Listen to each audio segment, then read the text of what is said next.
Hi കൂട്ടുകാരെ, ഞാനിന്ന് എൻ്റെ പറമ്പിലെ ഒരു കപ്പ പറിക്കാൻ വെച്ചു. കപ്പ കുറച്ച് നട്ടായിരുന്നു. ഞാൻ ഈ കാപ്പി തോട്ടാണ് എനിക്ക്. അപ്പോൾ അതിൻ്റെ ഇടയിൽ കൂടെ കുറച്ച് കപ്പ നട്ടായിരുന്നു. അത് മലപ്പുറം കപ്പ, കിൻഡൽ കപ്പ എന്നൊക്കെ പറഞ്ഞിട്ട് ഞാൻ വളമൊന്നും ഇട്ടിട്ടില്ല കേട്ടോ. വെറുതെ ചുമ്മാ ഞാൻ മണ്ണൊന്ന് കുറച്ച് ഇളക്കി ചെറുതായിട്ട് ഇങ്ങനെ മണ്ണ് വെട്ടി കൂട്ടിയിട്ട് അങ്ങനെ വെറുതെ ഒരു കമ്പ് നട്ടതാണ്. അപ്പോൾ അതിന് വളമൊന്നും ഇതുവരെ ഇട്ടിട്ടില്ല. പിന്നെ മണ്ണിൻ്റെ പവർ കൊണ്ടാണ്, മണ്ണിൻ്റെ വളക്കൂറുള്ള മണ്ണാണിത്, അതുകൊണ്ടാണെന്ന് അറിയില്ല, ഒരു വളം ഇട്ടിട്ടില്ല. എന്തായാലും നല്ല ഗ്രോത്തും ഉണ്ട്, നല്ല വിളവുണ്ട്.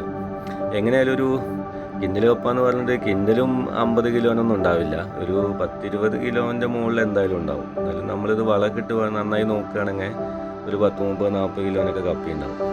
നല്ല ഗ്രോത്തിൽ ഒരു കിഴങ്ങന്നെ 3 കിലോ 4 കിലോനൊക്കെ വലിപ്പം വരുന്നുണ്ട് ഇതിൻ്റെ. പക്ഷെ നല്ല ടേസ്റ്റാണ് കേട്ടോ, നന്നായിട്ട് വേവുന്നുണ്ട്, നല്ല രസമാണ്. അപ്പോൾ ഇത് എന്നോട് ഇപ്പോൾ മഴയൊക്കെ പെയ്യാൻ തുടങ്ങിയില്ല, അപ്പോൾ ഇനി കിഴങ്ങ് ഇളം വെച്ച് പോകും, അപ്പോൾ ഇത് പറിച്ച് ഒഴിവാക്കണം. അപ്പോൾ തൊട്ടടുത്തൊരു കടക്കാരൻ